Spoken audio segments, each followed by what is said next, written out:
الله الله ربنا الله الله الله حسبنا الله نحمد الله نشكر الله ذلك فضل من الله يا جنود الذاكرين يا شهود الحاضرين أكثروا ذكرا مبينا لدليل الطالبين. ആരാധനയും ആദരവും. ആദരവും ആരാധനയും രണ്ടും വേർതിരിച്ച് മനസ്സിലാക്കാത്തതിന്റെ പേരിൽ പലപ്പോഴും പലർക്കും അബദ്ധങ്ങൾ സംഭവിക്കാറുണ്ട്. അതുകൊണ്ട് ആരാധന എന്നത് എന്താണ്, പൂർവികർ പരിചയപ്പെടുത്തി തന്നത് എന്തർത്ഥത്തിലാണ് എന്ന് നാം കഴിഞ്ഞ ദിവസം വിവരിച്ചു കഴിഞ്ഞു. കൂട്ടത്തിൽ ആദരവിന്റെ ചില ഉദാഹരണങ്ങളും പറഞ്ഞു. അതിൽ ഹദീസ് അങ്ങനെ പറഞ്ഞു പോയപ്പോൾ ചിലപ്പോൾ നമ്പർ പറഞ്ഞില്ല എന്നൊരു പ്രശ്നമുണ്ട്. ഹദീസ് നമ്പർ വിശ്വാസ്യതയ്ക്ക് വേണ്ടിയിട്ടാ, അല്ലെങ്കിൽ നമ്മൾ ഇവിടെ വളരെ താഴോട്ടിറങ്ങി വന്ന് നിഷ്പക്ഷമായി കാര്യങ്ങൾ വിലയിരുത്തുക എന്നതുകൊണ്ട്, അല്ലെങ്കിൽ ഹദീസ് ബുഖാരി റിവായത്ത് ചെയ്ത് എന്ന് പറഞ്ഞാൽ മതി, ബാക്കി എവിടെയെന്ന് സംശയമുള്ളവൻ കണ്ടുപിടിക്കേണ്ട ഉത്തരവാദിത്വം അവൻ്റെതാ. പക്ഷെ നമ്മൾ ഒന്നുകൂടി കീപ്പോട്ടിറങ്ങ, രോഗിയാണ് പ്രതിയോഗിയല്ല എന്ന് മനസ്സിലാക്കി കഴിഞ്ഞാൽ വിരോധത്തിന്റെ പ്രശ്നമില്ല. മനസ്സിലായല്ലോ? അതായത് ഈ മറുവശത്തു നിന്ന് സംസാരിക്കുന്നവര് ഒരിക്കലും അവരെ പ്രതിപക്ഷമായി കാണാതെ അല്ലെങ്കിൽ വിരോധികളായി കാണാതെ അവര് രോഗികളാണ് എന്ന് മനസ്സിലാക്കിയാൽ മതി. രോഗി എങ്ങനെ തന്നെ സ്വഭാവദൂഷം പ്രകടിപ്പിച്ചാലും, അതുപോലെ തന്നെ ഡോക്ടർ നിർദ്ദേശിക്കുന്ന മരുന്നിനോ അതല്ലെങ്കിൽ ചികിത്സാമുറകൾക്കോ വെറുപ്പോടുകൂടി അതിനെ വീക്ഷിച്ചാലും അതിന് രോഗിയെ ശിക്ഷിക്കലില്ല സാധാരണ. തന്നെയല്ല, ഡോക്ടർ അതിനെ രോഗിയോടൊരു വെറുപ്പോടോ വിരോധത്തോടോ കൂടെ കാണാറില്ല. രോഗിയാണ്, രോഗിക്ക് പൊതുവെ അങ്ങനെയൊക്കെ ഉണ്ടാവും. ഈ രോഗം മാറ്റിയെടുക്കലാണ് നമ്മുടെ ഉത്തരവാദിത്വം എന്ന നിലക്ക് ഇയാളെ പിന്നെയും നല്ല നിലക്ക് സമീപിച്ച് സ്നേഹത്തോടും വാത്സല്യത്തോടും കൂടി അദ്ദേഹത്തോട് പെരുമാറി ഈ മരുന്ന് കഴിക്കാനും ചികിത്സാ മുറകൾ പൂർണ്ണമായ നിലക്ക് കയ്യേൽക്കാനും അയാളെ പ്രേരിപ്പിക്കുക എന്നതാണ്. അങ്ങനെ ഈ രോഗശമനമാണ് ലക്ഷ്യം എന്നതുകൊണ്ട് പ്രതിയോഗിയല്ല, രോഗിയാണ് എന്ന കാഴ്ചപ്പാടിലൂടെ നമ്പറിലേക്ക് തന്നെ ഇറങ്ങി വരാം. നമ്പർ ഇല്ലാത്തത് കൊണ്ടല്ല, സാധാരണഗതിയിൽ അതിന്റെ ആവശ്യം വരുന്നില്ല. അത് കണ്ടുപിടിച്ചോളണം ആവശ്യമുള്ളവന്. ബഹുമാനപ്പെട്ട അസ്മാ റളിയല്ലാഹു തആല അൻഹ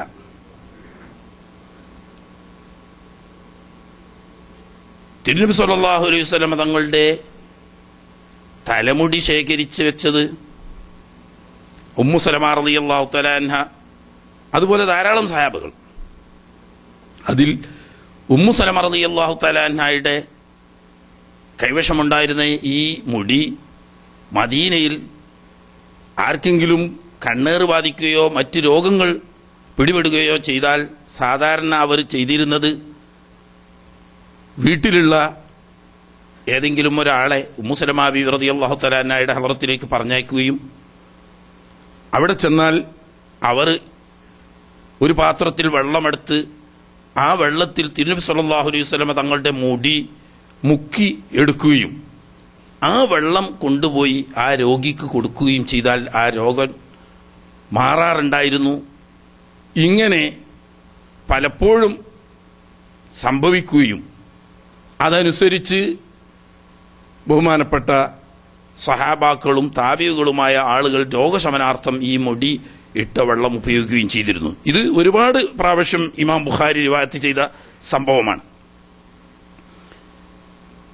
പല പ്രാവശ്യം പല സ്ഥലത്തായിട്ട് ഇമാം ബുഖാരി റിവായത്ത് ചെയ്തിട്ടുണ്ട്. അക്കൂട്ടത്തിൽ ബുഖാരി 5896 നമ്പറായി ഈ ഹദീസ് റിവായത്ത് ചെയ്യുന്നു. ഇനിയും കാണാം, പക്ഷേ ഒരു സ്ഥലത്ത് നമ്പർ പറഞ്ഞാൽ മതിയല്ലോ. ഇനിയും ബുഖാരിയിൽ തന്നെ ഈ ഹദീസ് പല പ്രാവശ്യം ആവർത്തിച്ചു വന്നിട്ടുണ്ട്. അതുപോലെ ഉമ്മു സുലൈം റളിയല്ലാഹു തആല അൻഹ, അനസ് ബിൻ മാലിക് റളിയല്ലാഹു തആല അൻഹയുടെ മാതാവ്, തിരുനബി സല്ലല്ലാഹു അലൈഹി വസല്ലം തങ്ങൾ ഉച്ചയുറക്കിന് വേണ്ടി വരുന്ന സമയത്ത് അവർ വിരിപ്പ് വിരിച്ചു കൊടുക്കുകയും ആ വിരിപ്പിൽ തിരുനബി സല്ലല്ലാഹു അലൈഹി വസല്ലം തങ്ങൾ ഉറങ്ങിക്കഴിഞ്ഞാൽ ധാരാളം വിയർത്തിരുന്ന തിരുനബി സല്ലല്ലാഹു അലൈഹി വസല്ലം തങ്ങളുടെ വിയർപ്പ് അവർ വടിച്ചെടുത്ത് കുപ്പിയിലായി സൂക്ഷിക്കുകയും ചെയ്യുമായിരുന്നു. ഇങ്ങനെ സൂക്ഷിക്കുന്ന വിയർപ്പ് എന്തിനാണ് ഇത് ശേഖരിക്കുന്നത് എന്ന് ചോദിച്ചപ്പോൾ 2 പ്രാവശ്യം 2 മറുപടിയാണ് ബഹുമാനപ്പെട്ട ഉമ്മു സുലൈം റളിയല്ലാഹു തആല അൻഹ പറയുന്നത്. ഒന്നാമത്, ഞങ്ങളുടെ സുഗന്ധദ്രവ്യങ്ങളിൽ ഏറ്റവും നല്ല സുഗന്ധമായി ഉപയോഗിക്കാനും സന്തോഷവേളകളിലും ആഘോഷങ്ങളിലും ഉപയോഗിക്കാനും വേണ്ടി സുഗന്ധത്തിനു വേണ്ടി ശേഖരിക്കുകയാണ് എന്നൊരിടത്തിൽ പറഞ്ഞപ്പോൾ, മറ്റൊരിടത്തിൽ ഒരു സന്ദർഭം എന്ന് പറഞ്ഞാൽ പല പ്രാവശ്യവും അങ്ങനെ സംഭവിച്ചിട്ടുണ്ട്. സല്ലല്ലാഹു അലൈഹി വസല്ലം തങ്ങൾ അവിടെ ഉറങ്ങലും ഇവർ വിയർപ്പ് ശേഖരിക്കലും. മറ്റൊരിക്കൽ പറഞ്ഞ് ഞങ്ങളുടെ കുട്ടികൾക്കും മറ്റും രോഗം വരുമ്പോൾ അവർക്ക് ചികിത്സാർത്ഥം ഉപയോഗിക്കാൻ വേണ്ടിയാണ് എന്ന് പറഞ്ഞിട്ടുണ്ട്. ഇതൊക്കെ ബുഖാരിയുടെയും മുസ്ലിമിന്റെയും റിവായത്തിൽ വന്നതാണ്. ഇക്കൂട്ടത്തിൽ ഒരു റിവായത്ത് പ്രത്യേകം എടുത്ത് പറയേണ്ടതാണ്. ഈ ഉമ്മു സുലൈം റളിയല്ലാഹു തആല അൻഹയുടെ മകനാണല്ലോ നബി സല്ലല്ലാഹു അലൈഹി വസല്ലം തങ്ങൾക്ക് 10 വർഷം ഖിദ്മത്ത് ചെയ്ത അനസ് ബിൻ മാലിക് റളിയല്ലാഹു തആല അൻഹു. ഈ അനസ് റളിയല്ലാഹു തആല ഈ സംഭവം ഉദ്ധരിക്കുക മാത്രമല്ല, ഉമ്മയുടെ മരണശേഷം ഈ ശേഖരിച്ചു വെച്ച വിയർപ്പുള്ള കുപ്പി അദ്ദേഹം സ്വന്തമായി ഒരു നിധി പോലെ സൂക്ഷിക്കുകയും അവസാനം വാർദ്ധക്യത്തിലെത്തി രോഗബാധിതനായപ്പോൾ അദ്ദേഹം പ്രത്യേകം വസിയത്ത് പറയുകയും ചെയ്യുന്നു, ഹബീബായ തിരുനബി സല്ലല്ലാഹു അലൈഹി വസല്ലമ തങ്ങളുടെ വിയർപ്പ് ശേഖരിച്ചു വെച്ച കുപ്പി, ഈ കുപ്പി ഞാൻ സൂക്ഷിച്ചു വെച്ചത് മരണശേഷം എന്നെ കഫൻ ചെയ്യുമ്പോൾ ഈ വിയർപ്പ്, ഹബീബായ തിരുനബി സല്ലല്ലാഹു അലൈഹി വസല്ലമ തങ്ങളുടെ വിയർപ്പ് എന്റെ ദേഹത്തിൽ പുരട്ടി അതായിരിക്കണം എന്നെ മറമാടുമ്പോൾ എനിക്ക് ഉപയോഗിക്കേണ്ട സുഗന്ധമെന്ന് ബഹുമാനപ്പെട്ട അനസ് റളിയല്ലാഹു തആല അൻഹു വസിയത്ത് ചെയ്യുകയും മക്കൾ മരണാനന്തരം മഹാനായ അനസ് റളിയല്ലാഹു തആല അൻഹുവിനെ ഈ വിയർപ്പ് അദ്ദേഹത്തിന്റെ മയ്യത്തിൽ പുരട്ടുകയും ചെയ്ത് അങ്ങനെയാണ് അദ്ദേഹത്തെ മറമാടിയിരിക്കുന്നത് എന്ന്. ബുഖാരി 6281 നമ്പർ ഹദീസിൽ ഈ വിയർപ്പ് തന്റെ മരണശേഷം മയ്യത്തിൽ പുരട്ടാൻ വസിയത്ത് ചെയ്യുകയും അങ്ങനെ താൻ മരണപ്പെട്ടപ്പോൾ അത് പുരട്ടിക്കൊണ്ടാണ് മറമാടിയത് എന്നതുൾപ്പെടെയുള്ള വിഷയങ്ങൾ ഉൾക്കൊള്ളുന്ന ഹദീസാണ് 6281 നമ്പർ ഹദീസായി ഇമാം ബുഖാരി റിവായത്ത് ചെയ്യുന്നത്. ഇതൊക്കെ നേരത്തെ ചെറിയ തോതിൽ പറഞ്ഞ ഹദീസാണ്. പക്ഷെ ഈ ഹദീസുകളുടെ നമ്പർ പറഞ്ഞില്ല എന്ന പ്രയാസമുള്ളത് കൊണ്ടാണ് കൂട്ടത്തിൽ അതുകൂടി പറയുന്നത്.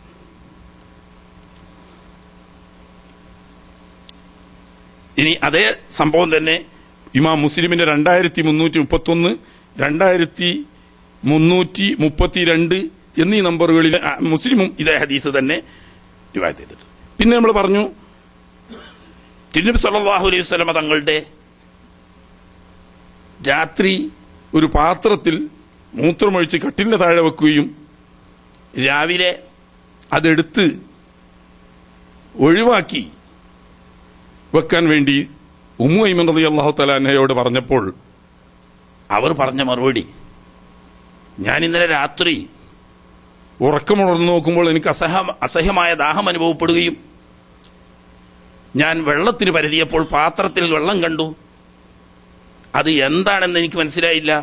ഞാനത് എടുത്തു കുടിക്കുകയും ചെയ്തു എന്ന് പറഞ്ഞപ്പോൾ തിരുനബി സല്ലല്ലാഹു അലൈഹി വസല്ലം തങ്ങൾ പുഞ്ചിരിച്ചുകൊണ്ട് ആ ശരീബത്തിഹി, നിങ്ങളത് കുടിച്ചല്ലേ എന്ന് ചോദിച്ചപ്പോൾ ഞാനങ്ങനെ കുടിച്ചുപോയി എന്ന് പറഞ്ഞപ്പോൾ ലൻ തഷ്തക്കി ബത്നക്കി, ഇനിയൊരിക്കലും നിങ്ങളുടെ വയറ്റിൽ യാതൊരു തരത്തിലുള്ള രോഗവും ബാധിക്കുകയില്ല എന്ന് തിരുനബി സല്ലല്ലാഹു അലൈഹി വസല്ലം തങ്ങൾ പറഞ്ഞ ഈ ഹദീസ് സഹീഹാണ്. പക്ഷേ ഇമാം ബുഖാരിയുടെ റിവായത്തല്ല.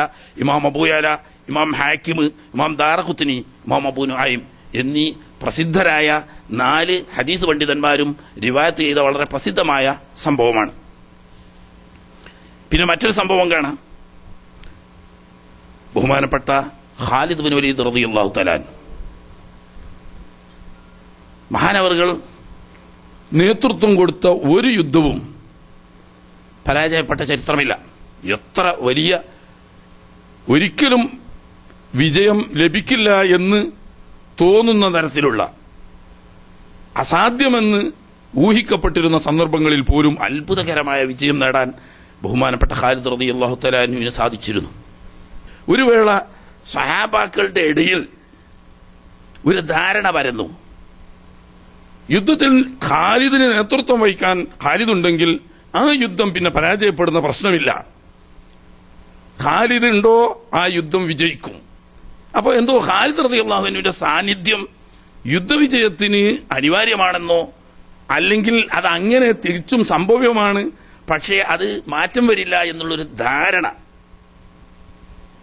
ഈ ധാരണ വന്നതിന്റെ പേരിലാണ് യഥാർത്ഥത്തിൽ ഉമറുൽ ഫാറൂഖ് റളിയല്ലാഹു തആല അൻഹു തങ്ങൾ ഖാലിദ് ബിൻ വലീദ് റളിയല്ലാഹു തആല അൻഹുവിനെ മുസ്ലിങ്ങളുടെ സർവ്വസൈന്യാധിപ സ്ഥാനത്ത് നിന്ന് ഒഴിവാക്കി ബഹുമാനപ്പെട്ട അബൂ ഉബൈദ റളിയല്ലാഹു തആല അൻഹുവിന് ആ സ്ഥാനം കൊടുക്കാൻ കാരണം. അതിന് അദ്ദേഹത്തോട് വിശദീകരണം ചോദിക്കുകയുണ്ടായി.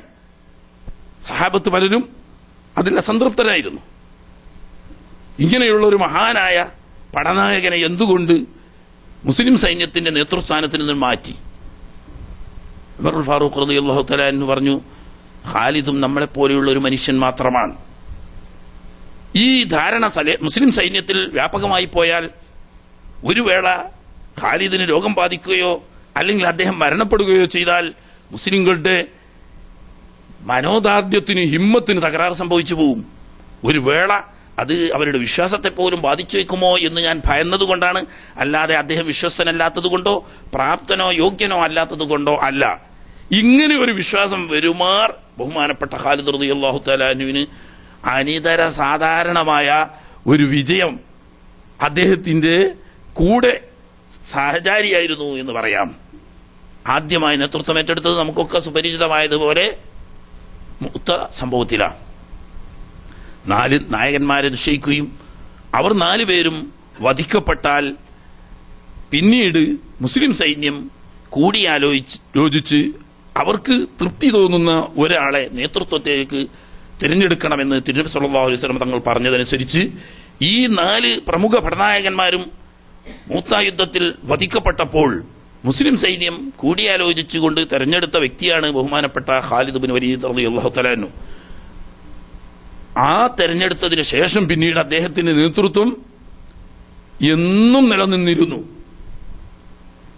അതൊരു പഠന വിഷയം തന്നെയാക്കിയാൽ അതൊരു അത്ഭുത സംഭവമാണ് ഖാലിദ് റളിയല്ലാഹു തആല അൻഹുവിന്റെ ജീവിതം. അവസാനം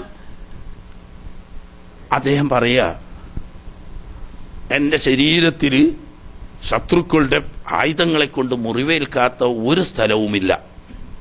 100-ലധികം യുദ്ധങ്ങളിൽ ഞാൻ നേതൃത്വം നൽകുകയും ശത്രുക്കളുടെ പടയണി കീറിമുറിച്ച് അവരുടെ സൈന്യത്തിന്റെ മധ്യത്തിലേക്ക് കയറി ചെല്ലുകയും ചെയ്തിട്ടുണ്ട്. പക്ഷേ അവസാനം ഞാൻ മരിക്കേണ്ടി വന്നത്, അദ്ദേഹത്തിന്റെ ഭാഷയിൽ പറഞ്ഞാൽ ഒട്ടകങ്ങൾ ചത്തുപോകുന്നത് പോലെ പായൽ കിടന്ന് മരിക്കേണ്ട ഒരു ദുർവിധിയാണ് എനിക്ക് വന്നത്. അതുകൊണ്ട് ലാ നാമത്ത് അയ്യുനുൽ ജുബനാ, ഭീരുക്കളുടെ കണ്ണിന് ഉറക്കം വരാതിരിക്കട്ടെ എന്ന് പറഞ്ഞാൽ ഭീരുത്വം എന്ന് പറയുന്നത് വെറുതെയാണ്. അള്ളാഹു വിധിച്ച ഖളാ അല്ലാതെ ഒന്നും വരില്ല. യുദ്ധത്തിൽ ഷഹീദാവാൻ എനിക്ക് അള്ളാഹു തആല വിധി തന്നിട്ടില്ല. കാരണം ഇത്രയൊക്കെ ഞാൻ യുദ്ധത്തിൽ പോയിട്ടും സേവനം ചെയ്തിട്ടും ഞാനിപ്പോ ഇങ്ങനെയാണല്ലോ മരിക്കേണ്ടതെന്ന്. പോകാത്തവനും മരിക്കാൻ തീരുമാനിച്ചാൽ യുദ്ധത്തിന് പോകണ്ട, എവിടെയെങ്കിലും ആരെങ്കിലും വല്ല മാനിനോ മൊയലിനോ അമ്പെയ്യുമ്പോഴെങ്കിലും പറ്റിയിട്ട് മരിച്ചോളൂ. അപ്പൊ അത് ഈ പറയുന്ന ഖാലിദ് റളിയല്ലാഹു തആല അൻഹുവിന്റെ വിജയരഹസ്യങ്ങളിൽ ഒന്ന് എന്തായിരുന്നു എന്നറിയാം. മഹാനായ തിരുനബി സല്ലല്ലാഹു അലൈഹി വസല്ലം തങ്ങൾ ഉംറ നിർവഹിച്ച്, അദ്ദേഹം തന്നെ പറയാം, ഉംറ നിർവഹിച്ച് മുടി എടുത്ത് ഈ മുടി വിതരണം ചെയ്യുന്നത് കണ്ടപ്പോൾ മറ്റാർക്കും കിട്ടുന്നതിന് മുമ്പ് തിരുനബി സല്ലല്ലാഹു അലൈഹി വസല്ലം തങ്ങളുടെ മൂർദാവിലെ മുടി അത് പ്രത്യേകം തെരഞ്ഞെടുത്ത് അത് താൻ സ്വന്തമാക്കുകയും അത് താൻ ഉപയോഗിക്കുന്ന തൊപ്പിയിൽ തുന്നിപ്പിടിപ്പിക്കുകയും ചെയ്തു. തിരുനബി സല്ലല്ലാഹു അലൈഹി വസല്ലം തങ്ങളുടെ മൂർദാവിലെ മുടി തുന്നിപ്പിടിപ്പിച്ച ഈ തൊപ്പിയും ധരിച്ചുകൊണ്ടായിരുന്നു മഹാനായ ഖാലിദ് റളിയല്ലാഹു തആല അൻഹു യുദ്ധം നയിച്ചിരുന്നത്. യമാമ യുദ്ധം എന്ന് പറയുന്ന മുസ്ലിങ്ങൾ നേരിട്ട ഏറ്റവും ഗുരുതരമായ യുദ്ധം, സലീമത്തുൽ കദ്ദാബുമായി നടന്ന യുദ്ധ, സിദ്ദീഖ് റളിയല്ലാഹു അൻഹുവിന്റെ ഭരണകാലം. അത്രയും കടുത്തൊരു സൈന്യത്തെ തിരുനബി സല്ലല്ലാഹു അലൈഹി വസല്ലം തങ്ങളുടെ കാലത്തോ അതിന് ശേഷമോ സഹാബത്ത് നേരിടേണ്ടി വന്നിട്ടില്ല. കാരണം ഇതുവരെ ഉണ്ടായിരുന്നത് മുശ്രിക്കീങ്ങളും ജാഹിലീങ്ങളുമായ ആളുകളുമായിട്ടുള്ള യുദ്ധമാണ്. അവർക്ക് പ്രത്യേക ആദർശ ലക്ഷ്യങ്ങളൊന്നും കാര്യമായിട്ടുണ്ടായില്ല.